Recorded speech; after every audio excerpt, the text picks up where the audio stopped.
I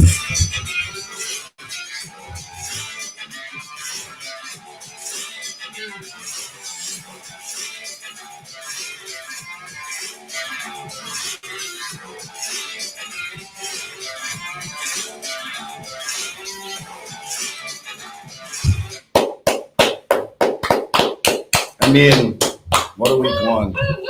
What a week one. Yeah, I mean, that was one of the craziest weeks I can remember, but I can't really remember that far, so I guess that's not saying too much. Right. I mean, week one last year, I think was boring. It was. It seems like week ones are supposed to be boring, but everyone's overexcited. Yeah. Yeah, and I mean, really from at the start, like Thursday night football, I mean, that was kind of boring, but then Sunday, the 1 o'clock slate was absolutely electric. Yeah, so let's recap that 1 o'clock slate a little bit. We had 2 overtime games with the Steelers, Bengals, and the Colts, Texans. We had 1 tie with the Colts, Texans. We had 5 come from behind wins: the Saints, Bears, Giants, Browns, and the Commies. And then we almost had 3 more with the Bengals, Colts, and Broncos coming up short in their comeback effort. So crazy weekend with comebacks. And then favorites went 8-8 against the spread this week. So Vegas did their job. Favorites split 8-8. And then new head coaches. This is my favorite stat of the week. New head coaches went 6-3-1.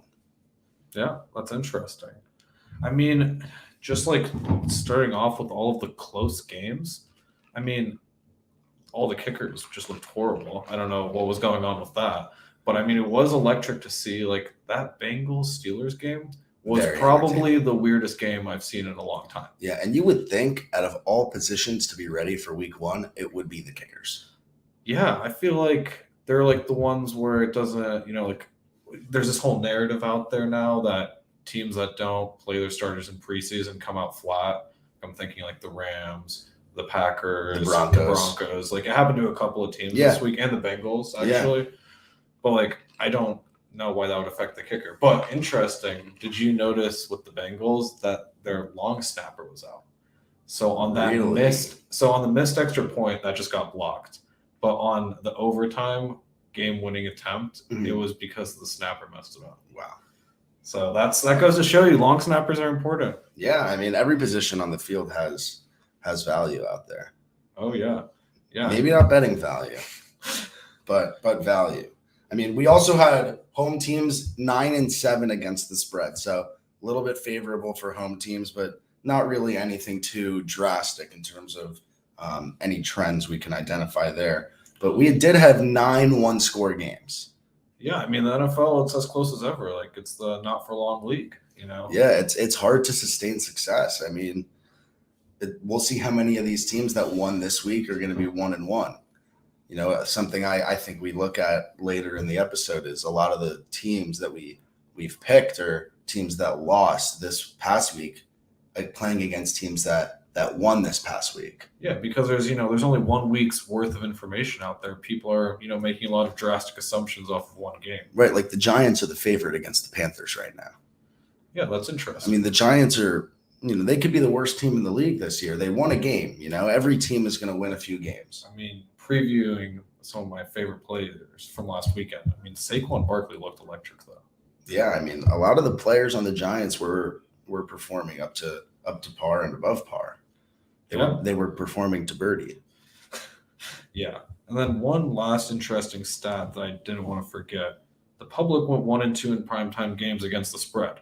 And I feel like specifically the Monday night game, I couldn't believe what I was seeing. Yeah, and 91% of the public was on the Broncos. So that is a crazy high number. And whenever we see a number that high, it's really a red flag. So in the future, you can expect us to be fading the public when it's really high percentages like that. But 1-2 against the spread, the Bills covered. Yeah. And they had the public. Yeah. So that was the only team. The Sunday night game, horrible game. Really bad. God. Really bad. God. Hopefully this week's primetime games will be better. I mean, Monday night was crazy, but it was also bad. Yeah. Nathaniel Hackett was bad.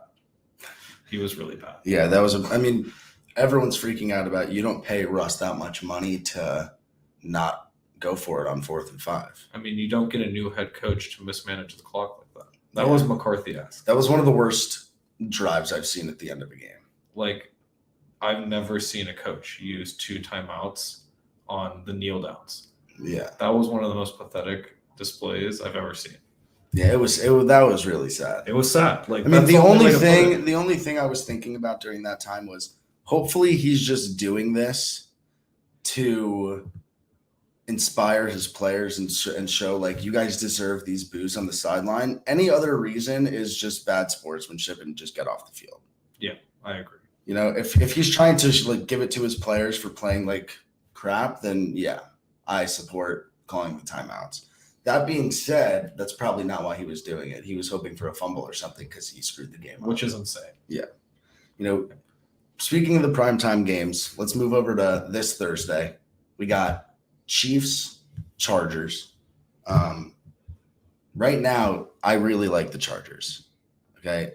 I really, really like the Chargers plus 3.5. 30% of the public right now. We just talked about the primetime games and how the public struggles in picking the primetime games. I really like how the Chargers played last week. They had 34 passing attempts to 31 runs, no turnovers, and the Chiefs just really rolled the underprepared and undermanned Cardinals. So I think the Chargers have more of a tough game under their belt, and the Chiefs are going to need a little more time to like get into regular season form because the Cardinals looked horrible. Everyone's saying the Chiefs looked really good. I think the Cardinals just looked really, really bad. I mean, I'll start with the Chiefs. Like, I think it's a little bit of both. Like, the Chiefs and Pat Mahomes in particular, they're amazing in openers. I'm going to keep that one locked away for next year. And they're amazing in September. So, like, they do kind of scare me. Like, when everyone's healthy on the Chiefs, their offense does tend to fire on all cylinders. Mm-hmm. But what's the one thing that Pat Mahomes has ever struggled with? It's pressure. I mean, I think he can beat the too high safety show look now, but like the Chargers can bring pressure. I mean, like they have Joey Bosa and Khalil Mack. Like they were demolishing Derek Carr last week. Like, yeah. I think that's the only way you stop the Chiefs. Like, I see where you're coming from with the Chargers. Like, their offense is dynamic. They're going to score. Right. And, like, their defense, they can actually put pressure on the quarterback with only 4 rushers. And the Chargers already played a really high-intensity division matchup, too. Yeah. Like, the Chiefs played the Cardinals. It was just an opening game, as intense as any opening game was. But the Chargers were playing a division matchup. It was a huge game for both teams, starting 1-0 and 1-0 in the division. It's a great way to start the season. So really looking towards the Chargers this upcoming week. That's why I like their poise for this game. I think Staley and Herbert feel like they have a lot to prove. So absolutely. I think Staley actually is the only person who thinks Justin Herbert is better than probably Justin Herbert. That guy believes in Herbert. They think that they are like the best combo in the NFL. Yeah. And I think they are a pretty good combo, and we'll see that this year. And hopefully that pans out because the Chargers do have the potential to be the best offense in the NFL. The loss of Keenan Allen could be supposed to only be like a week. But this upcoming week, it could be. Yeah. It's a short week for them, so that if they were playing Sunday, Keenan could be out there, but not on Thursday. That's too much. I mean, and you don't want him doing that, especially with a hamstring. Yeah, it's not a very player-friendly injury. Yeah, yeah. I mean, I think it's going to be a great game. I mean, isn't it the first broadcast that's going to be on Amazon Prime? Yeah, no free ads. I'm interested to see how the broadcast goes. Isn't it Al Michaels and Kirk Herbstreit? I think so. I think that could be quite an interesting booth. I think Herbstreit will be good. He'll provide some insight as to what he saw in the college ranks. Like, I remember this guy did this when he was at this college. That will be nice. I like that. Jimmy, did you have something to say? I just think, it's going to be great. I think Herbstreit's going to add a great element. I love the college game personally. And, again, play. Wow. Thank you.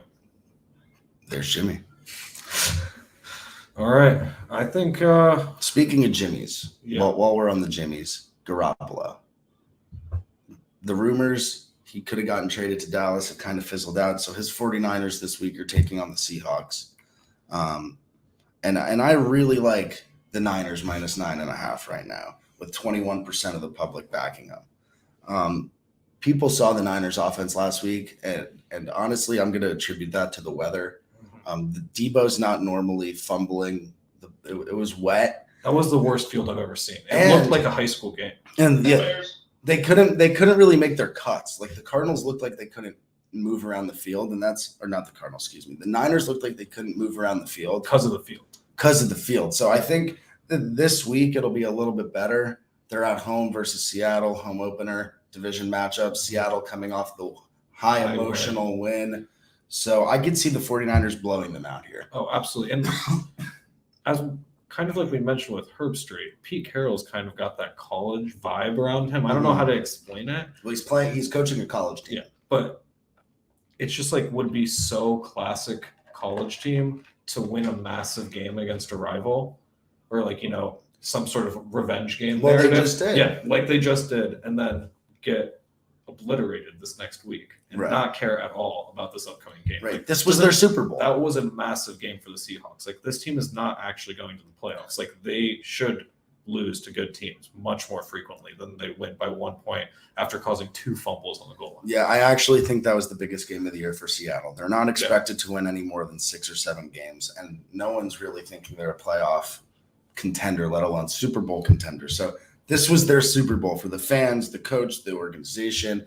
Everyone wanted to beat Russ, and they did. So now they can move on and lose like we all expect them to. Yeah, and I think, like you mentioned, with the weather, like there's not really much we can take away from that game. I think that's just kind of, burn the tape. Let's never look at that again. Right. Like they're never playing in that condition again. That was kind of almost like it was just as bad as that Buffalo New England snow football game, if not worse. I was going to say, you say they're never going to play in that condition again, but let me take you back to last year. They beat the Packers in pretty similar conditions at Lambeau Field. That's true. That's true. It was Trey Lance's first career start, so we'll cut them some slack. First game of the year.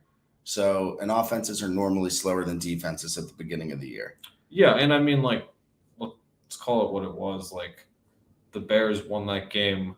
It's not that they won that game. They just didn't lose. Like, the Niners weren't really trying to do anything downfield because of the weather. Like, I think they're going to come out with something to prove. And, like,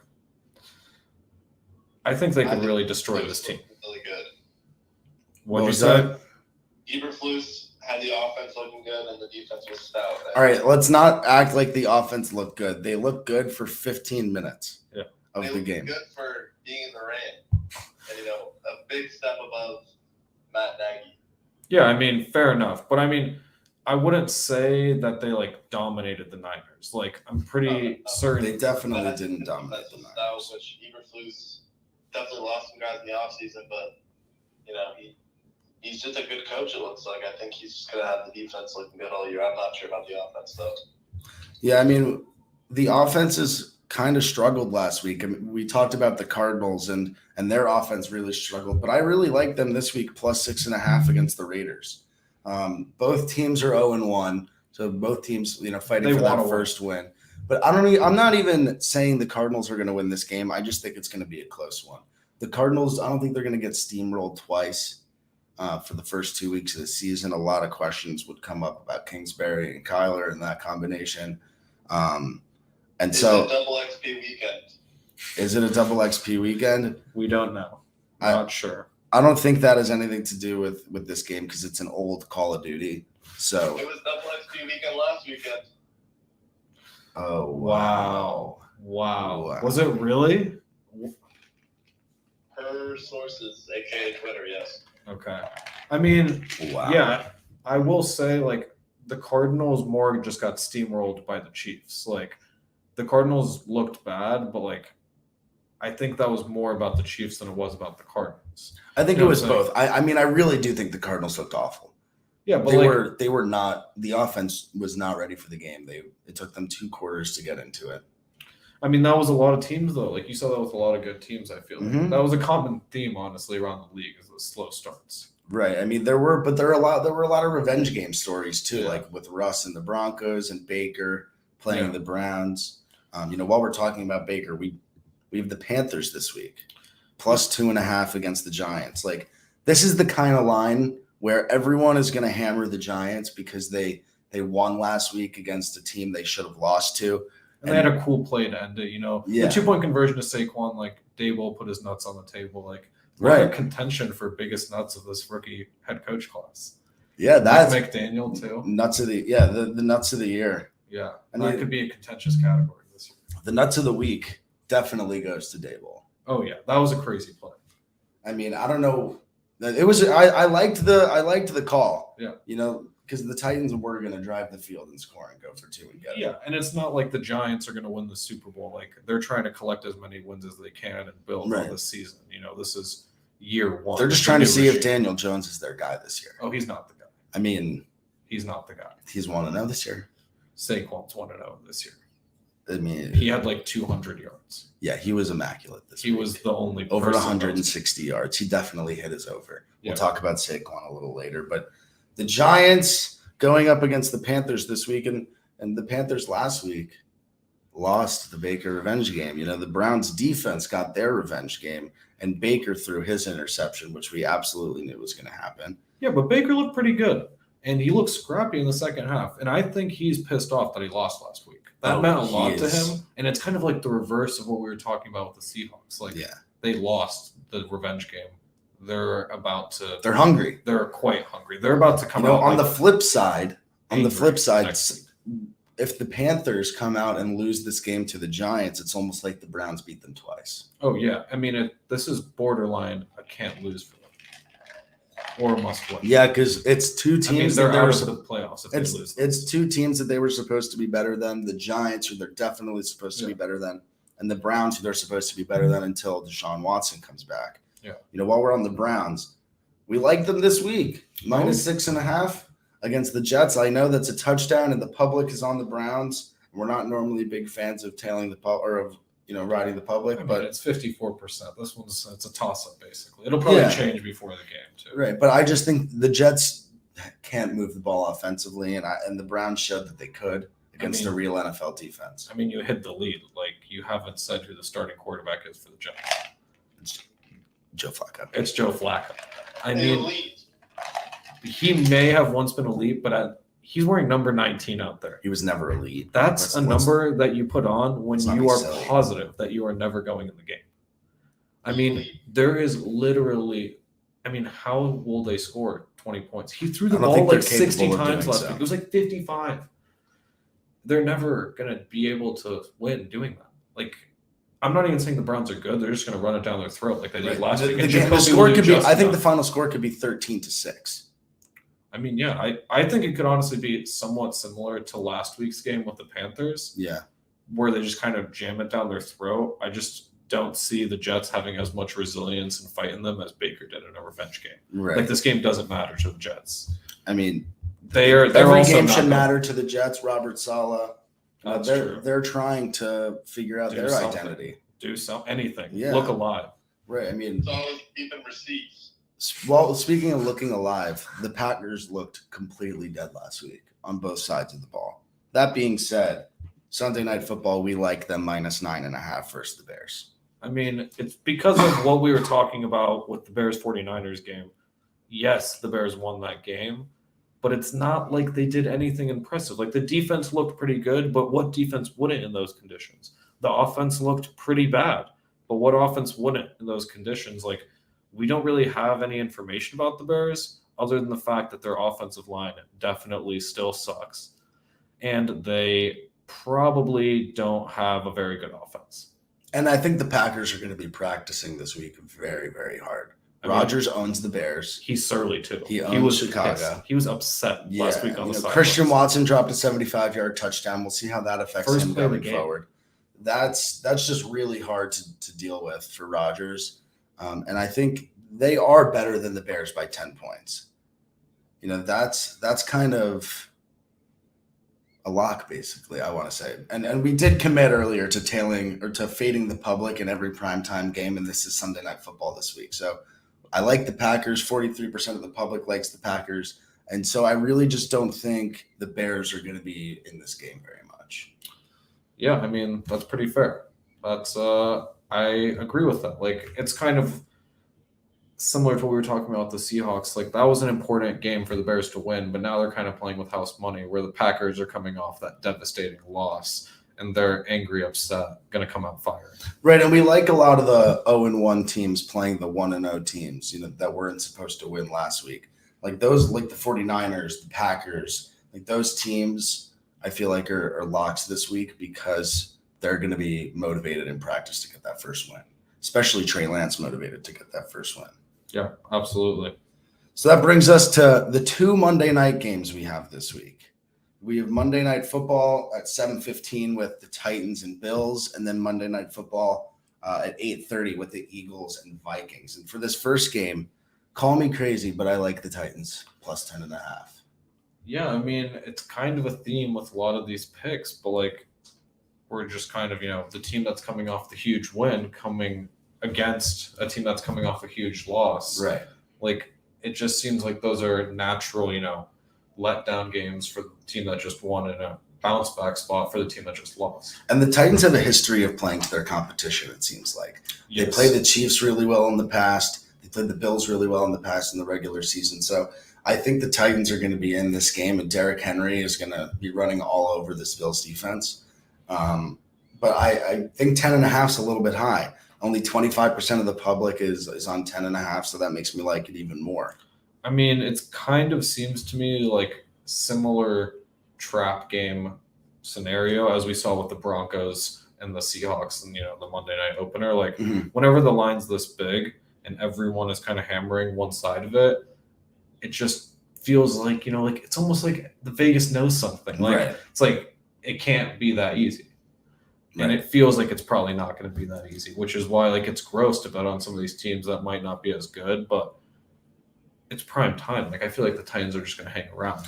Like the Titans won the AFC South last year and lost. They were the 1 seed, right? And they lost AJ Brown, but he was bad last year for them. And he was hurt, right? So it's not like they even needed Brown last year, and Julio was not really. He was hurt also. So the thing with the Titans, they won the AFC last year in the regular season, and they didn't with basically the roster they're putting out there right now. Yeah, I mean they have a pretty good defense. They're going to play solid defense. Tannehill is going to, matriculate the ball down the field, not too far at a time. And they're going to, pound you with Derrick Henry basically all game. Like sometimes that'll work, sometimes it won't, but it definitely will shorten the game. Yeah, and I think a lot of people think this could be a high-scoring game. I kind of like it to be lower scoring. Yeah, I like it to be a gritty matchup. A lot of first-quarter punts, teams trying to figure each other out, and then maybe Henry breaks a touchdown here, Allen throws one deep there. Yeah, absolutely. Yeah, I think it could be a back-and-forth game, but I don't really see the Bills running away with this like they did last week against the Rams, even though they do have that extra rest. Yeah, and they also look good. Like they're the Super Bowl favorites for a reason. Like the Bills are probably the best team in the NFL right now. Arguably. Yeah. Like, so I mean, I get why everyone's hammering them, but it's a letdown spot. Like, I don't see how it isn't, especially Monday night. Like, it's got to be weird going from a Thursday night game to a Monday night game. Like, very long week for them. Yeah. And then a short week. Yeah, I don't know. It just seems like that's a trap game. Yeah, I mean, we got another trap game on Monday night with the Eagles and Vikings. I like the Eagles minus 2.5 as the favorite against the Vikings. And the Vikings just steamrolled the Packers. Everyone's really high on them. And the Eagles played a gritty game against the Lions and almost blew it at the end. So I think the Eagles are going to come out and have a lot to prove still, even though they won. Both of these teams are 1-0, and everyone really likes the Vikings right now. Yeah, I mean, people are insanely high on the Vikings, and which is fair. I mean, they look good with O'Connell at the helm last week. Yeah. I mean, Kirk looked, above average to good. Like, that's impressive. Like, the offense definitely looks solid, but, like, let's not pretend like they, like, destroyed the Packers. Like, it was 23-7, and the Packers dropped that 75-yard touchdown on the first play and got stuffed on the goal line. Like, they didn't, like, the Vikings, but the Vikings made the plays. Like the goal line stuff, we give them credit for that. Yeah, but I'm saying like Christian Watson dropping the touchdown, we can say like those are missed points from the Packers. I'm just saying like the Vikings kind of like it seems like they like destroyed the Packers, but I think it was more of a close game throughout. Right. Where like the Eagles were kind of dominating the Lions for most of last week, and then the Lions came back furiously at the end, but it was never really like super in doubt.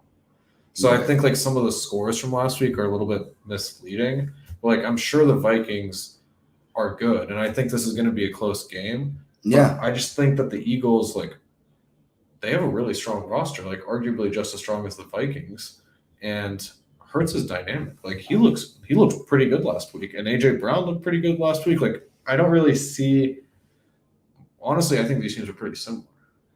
Right, and I think this is like a potential playoff matchup too. Yeah. Both these teams are likely to win their division this year, especially with what happened to Dak Prescott. Yeah. So the Eagles are now the division favorite. The Vikings are clearly the division favorite after beating the Packers in that fashion.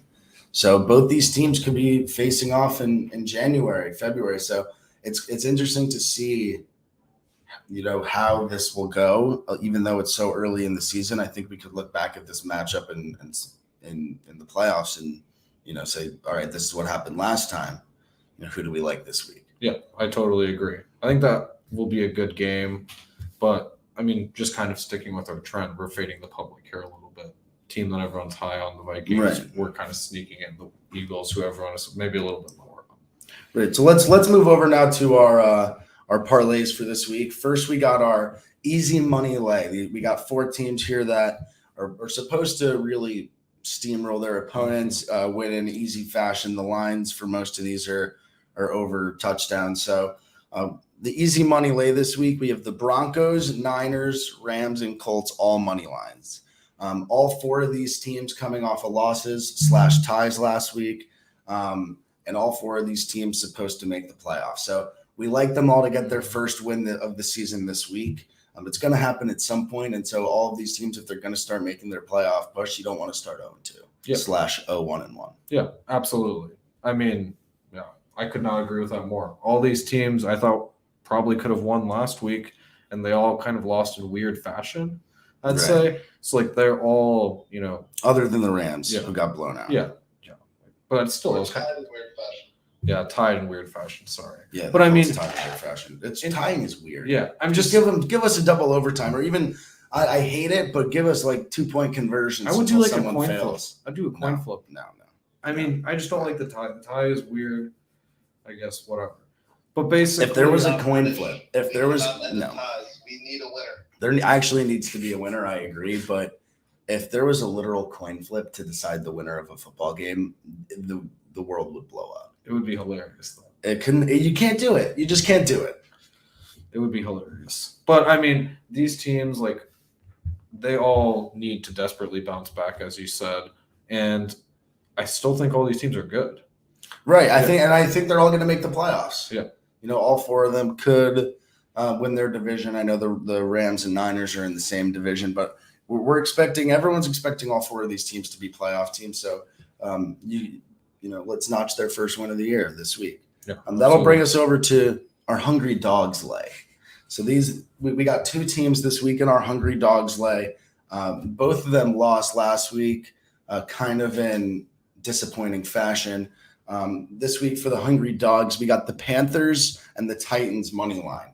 I know the Titans are playing the Bills, but I think it's a huge trap game, huge trap line. Like when we see a spread this big for 2 playoff teams, I think it's a total trap. I think the Bills are going to come out. They think they're hot shit right now because of what they did last week. They beat the Super Bowl champs.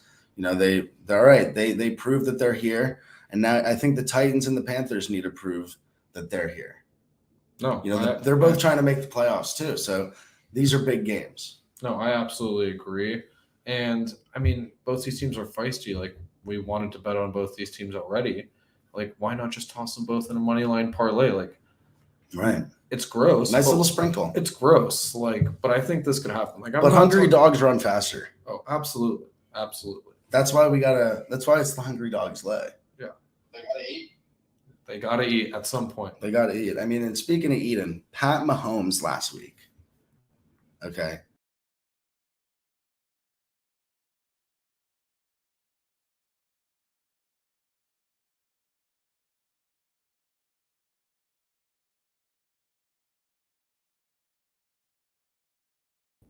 Sorry about that. Yeah, some technical difficulties.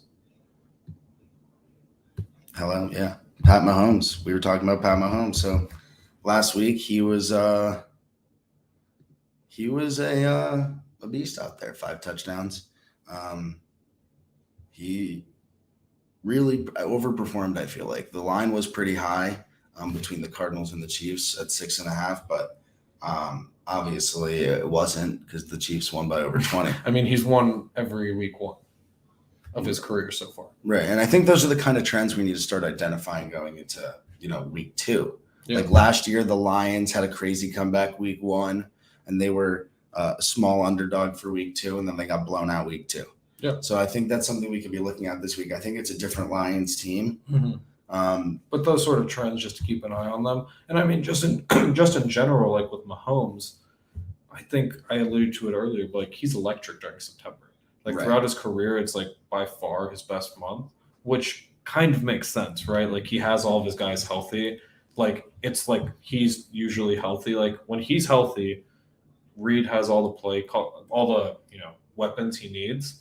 That offense is going to be explosive and they're going to go off. Right. And so, like, I think he's basically like every week during September, like if the line is 2.5, like I think he's throwing for 3 TDs in every game. And that's probably true, especially every other offense has been really stagnant. That's why this is the only passing touchdown prop we like, because we really don't know who's getting in the end zone. Mm-hmm. Teams have been getting stalled on the goal line week 1. So Mahomes looks ready for this year. He looks like he wants to prove that, he doesn't really need Tyreek Hill to be elite. Absolutely. And I think it's especially, a good bet just because Andy Reid, he's a trickster around the goal. Right. He loves to do those shovel passes, reverse passes. He doesn't like to run too much on the goal line. He likes to throw the ball on the goal line, which I think kind of gives little Kelsey when he's running towards the. I mean, that's how Clyde scored 2 ball last week. Like, right. I don't know. Like, Clyde he was a fullback last week, and they shoveled it to him. Yeah, I mean, like Reed gets creative, but like most importantly, he throws the ball in the red zone. Yeah, and a lot of teams have been scared to do that since the Seahawks threw an interception at the goal line in the Super Bowl. But I think you just got to call whatever play you think is going to get you in the end zone. Yeah, you got to call your best play. It's not that complicated. Right. So that should bring us over to the passing yard props for this week. So there are 2 passers we like this week. One of them coming off a pretty solid game. The other had 5 turnovers. I think you know who we're talking about. It's Joe Shiesty, Joe Burrow. Yeah, and I mean, Joe Burrow played horrible last week turnover-wise. I mean, 4 picks and a fumble. But, I mean, he quietly had 338 yards passing. Like, I know it was an OT game, but, like, he was still slinging the rock. Like, and we alluded to this earlier. Teams that didn't play during the preseason look so rusty on offense. Mm-hmm. Like, I just have to imagine that they're pissed off and, like, want to come out and, like, show that they're actually good. And especially with the Bengals playing the Cowboys, who I think look pretty solid on defense, but, like, nothing that special. Well, I think the line is this low because you can expect the Bengals to be up in this game and running the ball for the majority of the fourth quarter. So it's like you need a majority of these passing yards from Burrow in the first 3 quarters to hit the over, which I think could happen. Yeah. But it's just, do you think Joe Burrow will be around 220, 230 heading into the fourth quarter? Maybe, probably, but that's what we're looking at. Yeah. No. And I mean, I think this one is just kind of like, I think everyone kind of thought he played horrible last week, but he still had a bunch of yards. So in my mind, like he's primed for kind of a bounce back game. Right. And like, I think if he throws for, 275 yards, like, but only has like 1 turnover, like that is a bounce back game, even though it's like a yards reduction. Right. And people weren't really focusing on the yards he got in the Steelers game because they had to be throwing the ball all over the field to come back. Yeah, exactly. That's fair. They were down by 17. Yeah. So that was insane. Crazy game. Let's talk about also kind of a crazy outcome in this game. But Tua looked good. He looked real good. Not a lot of people were expecting that from the Dolphins. Yeah, I mean, I personally had the Patriots last week covering, but the Dolphins really surprised me. No, they really surprised me, and kind of the way they did it. Like, they were winning the whole time. So, like, kind of the opposite of Joe Burrow. Joe Burrow gets all of his yards last week because they're losing. Tua, he accumulated them on the way to, like, getting out to a lead. I mean, he had 270 yards last week. Like, imagine if they're losing this week. Like, he could actually, have to throw the ball way more. And they're playing the Ravens. So it's pretty likely that it's going to be a much closer game and they're actually going to have to throw the ball.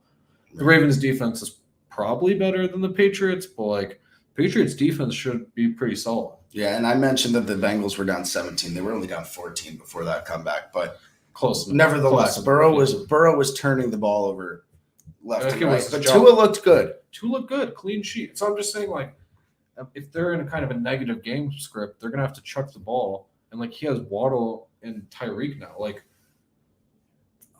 is it crazy to say? Like, everyone was talking about how fast they were. Yeah, I mean, like, I feel like he's gonna hit a 75-yard bomb at Tyreek like every other week, or him or Waddle. Yeah, like someone's catching a Waddle last week caught that like 50-yard slant.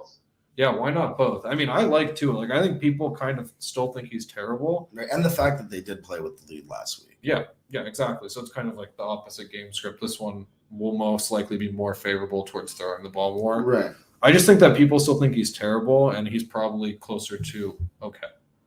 I don't think he's terrible anymore. Yeah. He had some really bad.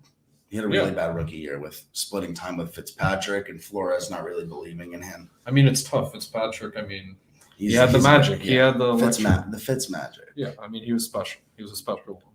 Yeah. Speaking of special players, moving to some rushing yards. Yeah. We got another nice nickname here. Yeah. It's Playoff Lenny. Yeah, and a lot of people are talking about how Playoff Lenny might have turned into Fat Lenny over the offseason. But I mean, he slimmed down and he looked really good. Lenny now. He looked awesome last week. Like, Brady looked, I'm not saying like he looked bad, but he looked like someone who took, a 2-week vacation during the middle of training camp and like had no chemistry with some of his new receivers, other than Julio, who he had incredible chemistry with somehow. But the thing they leaned on Lenny. I mean, he had 127 yards last week. Right, and that's what I was going to say. The thing with Lenny, his over-under last week was totally disrespectful at 49.5. Yeah. So I think this week at 69.5, it's a little bit more. It's respectable. It's a respectable line. I do still think he's going to rush for 100 yards. Yeah, I mean, and the Bucs are going to be winning in most games that they play. Mm-hmm. And when they're winning, they're going to feed you a heavy dose of Leonard Fournette. Right, because no one can stop it. Well, Tom Brady is elite in the play action. So when they get the run game going, I think Fournette can really benefit off of that because the attention's on Brady in the passing game. Yeah, and I mean, last week he did it on not that many carries. Like he had, I want to say 22 carries last week. He could easily get more than that. I mean, and still 22 carries. Like we're talking about 70 yards here. Like Leonard is probably going to average 4 yards a carry. Yeah, he's a good player. He looks good right now. Right, and they feed him. They got rid of Ronald Jones. Come into training camp fat, and then just burn it out, and then look good the first week. Yeah, I mean another guy that looked really good for the first week, who I think who we could say is officially back, is Saquon. What a game from Saquon, the number one rusher in the NFL this week. Literally carried the Giants to victory. I mean, he looked electric. He was catching passes. He was hitting holes hard. He was making people miss. Like, I mean, he had the game winner after the 2-point conversion. Yeah. What did he do? He stared down Christian Fulton after he trucked it after the 2-point conversion. Like that. That's good. That's funny. Right. Saquon looked incredible this past week, and I think he's going to again with his over 70.5. Yeah, I mean, I do think the Giants are going to lose, but Saquon's their offense. Yeah, I mean, like we were just talking about Lenny. Like Lenny is good, but like he's not the focal point of that offense. It's still Tom Brady. Right. Saquon is all the Giants have. Like he might receive 30 touches a game from here on out. Like if he's actually back, like they're going to ride this guy for all. And I think he is back. Daniel Jones, as we mentioned, might not be the franchise guy, but Saquon is the franchise guy. Yeah, I mean, and he looked good. I mean, I find honestly will probably. I don't see how this line doesn't start creeping up over the next couple of weeks. Like I think he's more of like 100 yards a game rusher because he really does dominate all the ground. Right, and another guy that we thought looked pretty good this past week, and we like again this week is Joe Mixon. Mm-hmm. His over is a little bit higher than these other guys at 75.5, but last week he didn't really break any chunk plays, and he still had over 80 yards. So I like this line again at 75.5 just because of the efficiency and the carries. Yeah, and kind of like we talked about with the Joe Burrow analysis, our fear with Burrow is that the game is kind of a blowout, and so they stop throwing the ball. Well, then they'll run the ball with Joe Mixon. Right. So, like, I honestly think that both of these could pretty easily hit because, like I said last week, earlier, the Bengals offense looked atrocious last week. Yeah. Like, I can only assume that they're actually practicing quite hard this week. Right, and they made the Super Bowl, but they can't have a Super Bowl hangover. No. They lost. Yeah. They didn't win anything. They're a loser just like everyone else. Yes, it feels better making the Super Bowl for the fan base. Yeah. Okay, and it's good to have that experience for Joe Burrow, but at the end of the day, they lost the Super Bowl just as much as the Jaguars did. Yeah. They won the Super Bowl just as much as the Jaguars did. They didn't lose just as much as the Jaguars did. Yeah. While we're on these running backs, let's move a little over to receiving yards. Mm-hmm. Clyde Edwards-Helaire over 16.5. I kind of love this one. I mean, last week he played like basically just the first half because they were already blowing them out. Yeah, and he was essentially just a running back receiver. Yeah, I mean, he had 3 catches, 32 yards, 2 TDs. Like, I think that Andy Reid finally got around to watching Clyde's LSU tape and realized that he's like the best receiving running back I've ever seen. Like, he should be getting 5 to 10 catches a game, or at least targets. Yeah, like I mean, Jimmy agrees. I'm glad that I drafted him in fantasy because he put up 22 points for me the first week. Great point, Jimmy. He did also have a productive fantasy day with the 2 touchdowns. I mean, Clyde, I don't understand. This is a disrespectful line. Like, I know they have McKinnon and like he's their receiving back, but like Clyde's their receiving back. Clyde's good. Like, he's their starter. Like, This is one play. 2, I mean, like, and I think like we mentioned, like they're probably going to be in a closer game this week. Yeah. Who are they playing again? The Chiefs? Yeah. Oh, the Chiefs are going to have it. Oh, yeah, they're playing the Chargers on Thursday night. Oh, my God. Sorry. Yeah, I mean, that's going to be a good game. Like, I think that they could even be losing potentially. Like, that game script lends itself a lot more to Clyde getting receiving yards and rushing yards. Right, and another game script that we think is going to be a little more passing heavy is this Browns game. And that's why we like the Michigan alum. You love the Michigan alum. Donovan Peoples-Jones to hit his over 37.5 receiving yards, which is pretty low because he had 60 yards last week and only caught half of his targets. Yeah, I mean, I love this guy. Like, Michigan fan here. Like, DPJ looked awesome at Michigan, and I'd love to see him having success in the NFL. What I didn't expect him to do is be the wide receiver 1 over Amari Cooper. Yeah. I mean, that's what it looked like last week. Amari had 2 catches. He wasn't doing anything out there. I mean, DPJ, like, he has all the talent in the world. Like, this guy was a 5-star coming out of high school. Like, he made Shea Patterson look good. Right, and he seemingly is an electrifying player. Yeah, like, I just think that most people think that he is, like, still a nobody, which is fair. But he's definitely at least their wide receiver, too. And, like, even though Brisket maybe is only delivering, 150 to 200 yards, I mean, it's not too much to ask for him to get 40 of them. It's really not. It's not, especially because they could throw him a screen and he could run for 15 yards, and then that's just another 25 yards he needs to hit this over. So I really like DPJ. Especially on 11 targets. Right, and people are underestimating this Browns team heavily. Absolutely. Heavily. I think they're still really good, and I think they're still going to be an effective offense, even though Deshaun Watson's out. Like they put up 26 points last week, which is pretty good. And you kind of saw the Jets. I mean, I don't know if anybody actually watched the Ravens-Jets game because it was horrible. But if you did watch it, the Jets defense didn't look that bad. I mean, they kind of stopped the Ravens from running the ball pretty much the whole game, and Lamar had to beat him through the air. Like, if the Jets could, even temper Nick Chubb and Kareem Hunt at all, like, you could see a lot more passes from Brissett, a lot more receiving yards to go around. Yeah, definitely. I mean, speaking of receiving yards to go around, this analysis should be pretty short. Yep. Cooper Kupp over 100.5 receiving yards. Basically, the only thing we have to say about this is that Cooper Kupp is a beast, and the Falcons suck. So moving on. Yeah, that's it. A.J. Brown over 72.5. Yeah, I mean, I personally am a huge A.J. Brown fan. Like, genuinely think he's one of the most talented receivers in the league. Like, he made Ryan Tannehill look good. Like, if you throw the ball in his general area, he's usually going to catch it. And Hurts, I think, realizes that, which is why he threw to him. He had like 15 targets last week. He had 11 catches, 155 yards. Like, I'm probably going to be betting this every week until like something happens. Right, until it's an over 80 something. It's just The lines right now are a little bit lower because the offenses are kind of stagnant, and we don't really know who's going to perform consistently yet. Yeah, but we saw in that first game, like Hurts is going to chuck the ball to AJ Brown consistently. Right. I mean, speaking of consistently, something we can count on. This is going to be an every single week pick here on the Betting Dead podcast. Carson Wentz, over half of an interception. Yeah. I mean, he didn't throw that many interceptions last year. He threw 7. Yeah, good on him. But that was because of Frank Reich. They really limited him. Like, it seems like they're going to let him fully loose in Washington. He already threw 2. He's throwing a pick every single week. I genuinely don't know how. And we're an official anti-Carson Wentz podcast. I mean, yeah. I mean, it was disgusting. There's nothing else to say about it. Disgusting. We are an official anti-Carson Wentz podcast. So this over half of an interception every week will be a happy pick for us to slam, just because we literally hate that guy.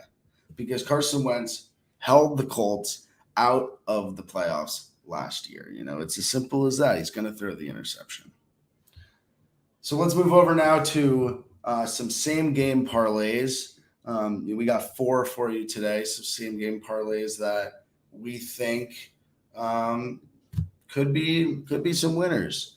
The first one, we got the Panthers plus 10.5 and under 50.5 for the game. So we think this could be a pretty low scoring game because I really just don't foresee I just really don't see any offense putting up that many points. The Panthers game last week was 26-24, and that hits the under 50.5. So I really just think that the score could be similar, and the Panthers are going to put up 24 to 26 points again, but I think they're going to win the game this time.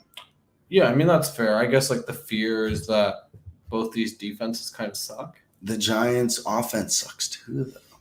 Yeah, but they have Saquon.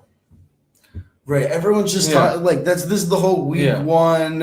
Like everyone's so skewed about week 1 because it literally is just you have 8 months to prepare. Yeah. Okay, some teams are going to be prepared, some teams are going to be underprepared, and it's as simple as that. But I really just don't think the Giants are going to be contenders in this game, and let alone win this game by over 10 points.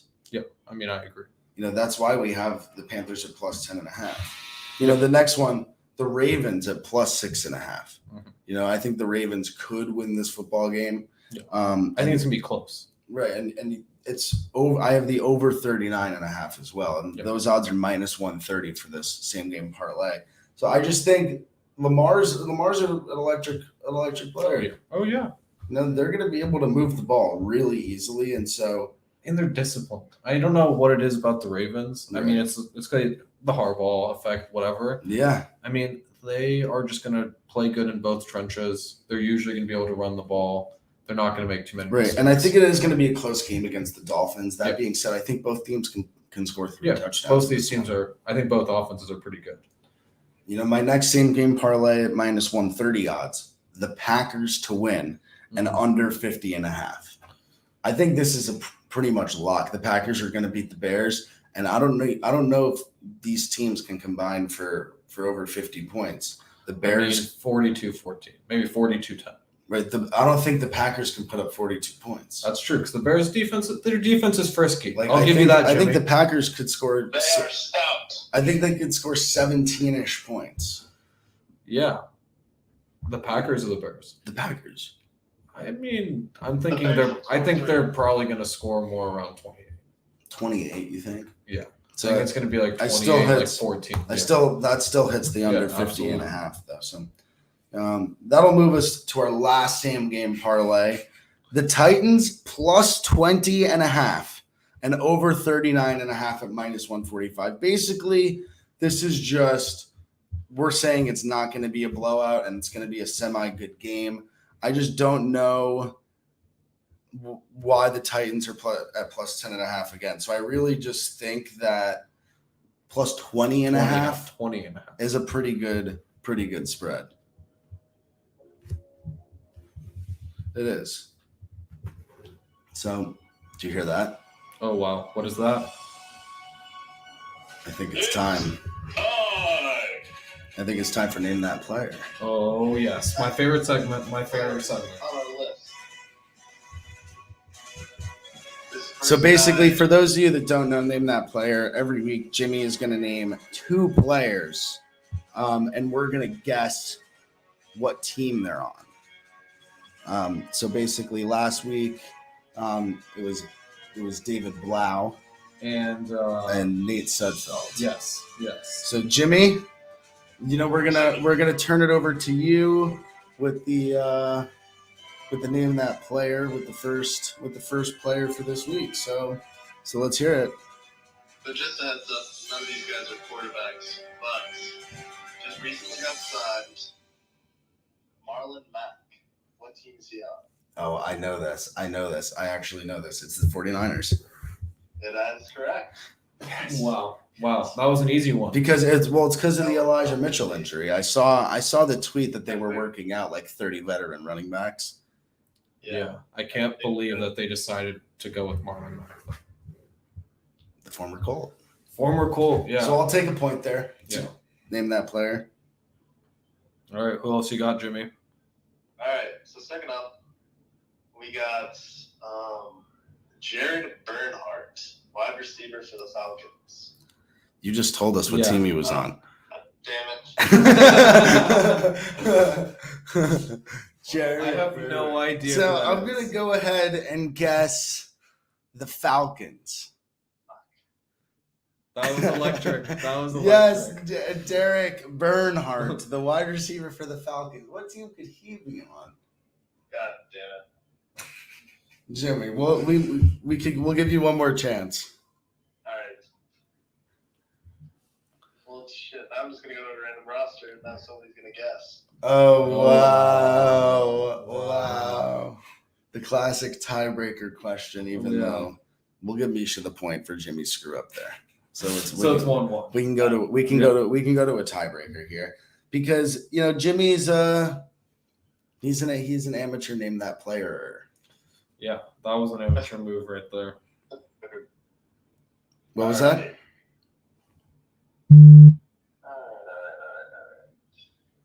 We're waiting on you, Jimmy. I'm trying to get a name. There's so many players. Just pick any one of them. Yeah, there's a lot of players.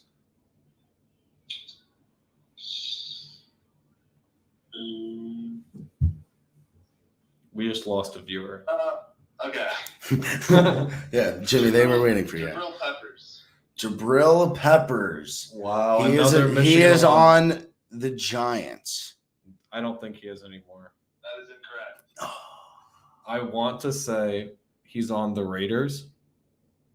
That is also incorrect. Oh, that would have been awesome. All right, what is division? He in the league? What I didn't division? even know he was in the league anymore. He is in the league. Yeah, give us the division. Like last week, he's on the Patriots. Wow. He's a Patriot. That actually kind of fits. Did he play last week? Let me check, actually. Trying to click on. Probably not. Okay, so. Probably not. I don't know why. He was recently He signed. did not record any tackles or anything. That's okay. He'll get in the field. Hopefully this upcoming it looks week. like they're playing Kyle Duggar out there. Kyle Duggar's good. Insult. So that is all we have for you today at the betting den. Hopefully these picks pan out. Maybe we've given you some winners, but yeah, I mean, either way, we're gonna enjoy watching some football. Yeah. All right. See you guys. See you next week. Peace.